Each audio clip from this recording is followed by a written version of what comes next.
Friends, स्वागत है आपका आपके अपने यूट्यूब चैनल में।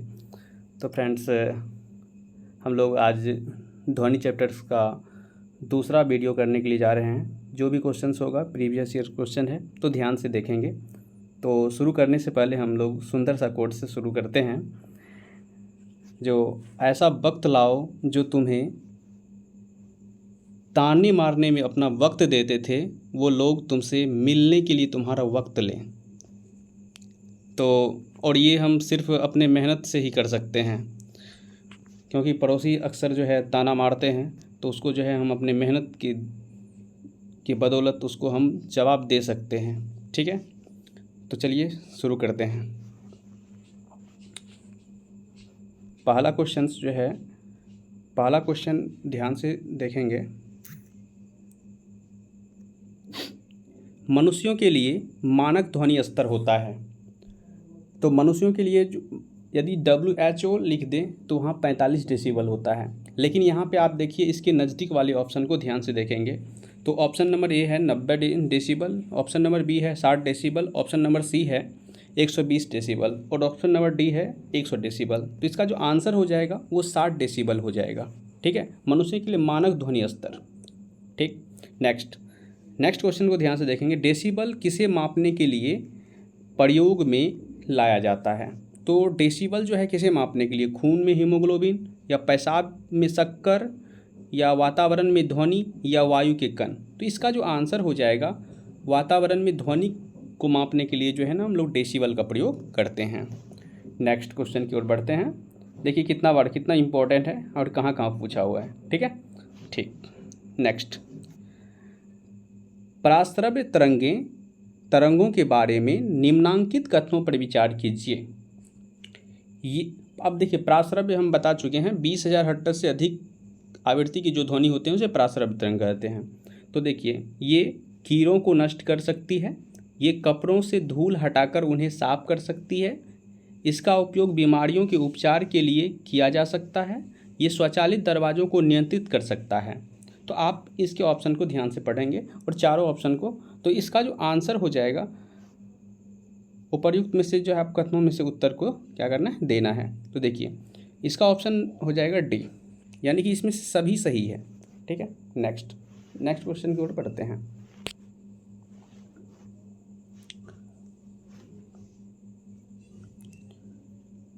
नेक्स्ट क्वेश्चन है, ध्वनि का वेग अधिकतम होता है। तो देखिए, ध्वनि एक यांत्रिक तरंग है और ध्वनि यांत्रिक तरंग है तो इसको चलने के लिए माध्यम की आवश्यकता होती है, निर्वात में नहीं चल सकती है। ठीक है, तो अब किसमें वेग अधिकतम होगा? तो ठोस में सबसे ज़्यादा होता है। तो देखिए, ठोस में इसमें कौन सा ऑप्शन है? ऑप्शन नंबर सी, यानी कि धातु। ठीक है, नेक्स्ट क्वेश्चन है, निम्न द्रव्यों में से ध्वनि सबसे तेज यात्रा करती है। तो सबसे तेज यात्रा किसमें? देखिए, यहाँ पे जो निर्वात है, निर्वात में तो चल नहीं सकती है ध्वनि, वायु में चल सकती है, जल में चल सकती है और स्टील में चल सकती है। ठीक है, तो ये आंसर जो इसका हो जाएगा स्टील, यानी किसी को इस्पात भी बोलते हैं। तो इसमें तेज होगा ध्वनि। नेक्स्ट क्वेश्चन की ओर बढ़ते हैं और नेक्स्ट क्वेश्चन है, शिकार, परभक्षियों या बाधाओं का पता लगाने के लिए चमगादड़ अथवा डॉल्फिन किस परिघटना का प्रयोग करते हैं? ध्वनि के अपवर्तन, ध्वनि विसंपदों का बनना, ध्वनि का परिकीर्णन या प्रतिध्वनि का निर्धारण। तो इसका जो आंसर हो जाएगा प्रतिध्वनि का निर्धारण। ठीक है, नेक्स्ट क्वेश्चन देखते हैं। विश्व स्वास्थ्य संगठन के अनुसार एक नगर के लिए सुरक्षित ध्वनि प्रदूषण स्तर कितना होता है? तो हम पहले बता चुके हैं, इसका आंसर क्या हो जाएगा? ऑप्शन देख लेंगे, 45 डेसिबल, 50, 55 या 60। तो इसका जो आंसर हो जाएगा 45 decibel, option number A. Next question है, रात के समय आवासीय क्षेत्र में शोर का अनुमत स्तर होता है रात के समय। तो इसका जो आंसर हो जाएगा ऑप्शन नंबर ए हो जाएगा 45 डेसिबल। नेक्स्ट, एक जैव पद्धति जिसमें पराश्रव्य ध्वनि का उपयोग किया जाता है। तो पराश्रव्य ध्वनि का किस में? सोनोग्राफी में, या ECG में, या एक्सरे में, या EEG में। ठीक है, तो आपको पता ये भी होना चाहिए ECG किससे संबंधित है? तो ये जो है हृदय से, EEG जो है हमारे मस्तिष्क से संबंधित है, एक्सरे के बारे में तो आप जानते ही हैं, एक विद्युत चुंबकीय तरंग है। तो इसका जो आंसर हो जाएगा सोनोग्राफी। ठीक है। नेक्स्ट क्वेश्चन की ओर बढ़ते हैं।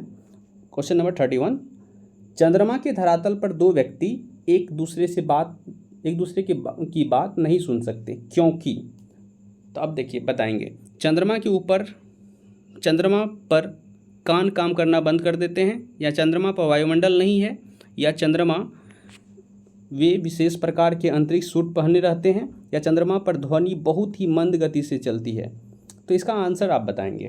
तो देखिए, चंद्रमा पे वायुमंडल नहीं होता है और ध्वनि को चलने के लिए माध्यम की आवश्यकता होती है, और जहाँ पे निर्वात हो तो निर्वात में ध्वनि उत्पन्न किया जा सकता है, लेकिन हम ध्वनि को सुन नहीं सकते हैं। तो इसका आंसर जो हो जाएगा ऑप्शन नंबर बी होगा। नेक्स्ट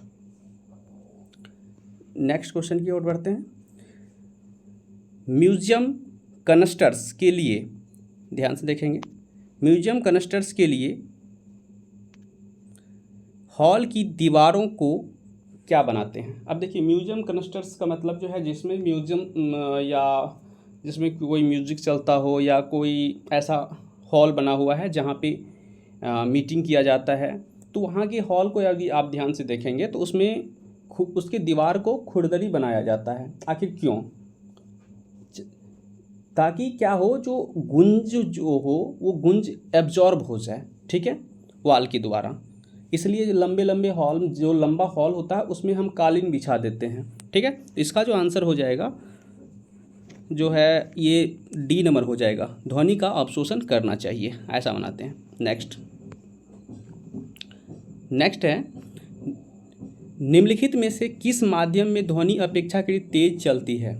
तो तेज किस में चलेगा? तो ठोस में। देखिए, कार्बन डाइऑक्साइड गैस है, भाप, अब देखिए जल, देखिए तो तीनों माध्यम चल सकती है, लेकिन यहाँ पे सबसे ज़्यादा तेज जो होगा लोहे की छड़ में होगा, क्योंकि ये ठोस है, ठीक है। नेक्स्ट क्वेश्चन है, ध्वनि तरंगे निर्वात में चल सकती है, केवल ठोस माध्यम में चल सकती है, केवल गैस माध्यम में चल सकती है, ठोस गैस दोनों माध्यम में चल सकती है। तो देखिए, ये केवल लगा करके ये क्या कर दिया, गलत कर दिया, क्योंकि ध्वनि एक क्या है, यांत्रिक तरंग है, और यांत्रिक तरंग है तो ये तीनों माध्यम में चल सकती है, ठोस, द्रव और गैस। सबसे अधिक वेग होगा ठोस में, तो इसका जो आंसर हो जाएगा ऑप्शन नंबर डी होगा, ठीक है। नेक्स्ट क्वेश्चन है, और ये लास्ट क्वेश्चन है, निम्नलिखित में से किसका ध्वनि के वेग पर कोई प्रभाव नहीं पड़ता है।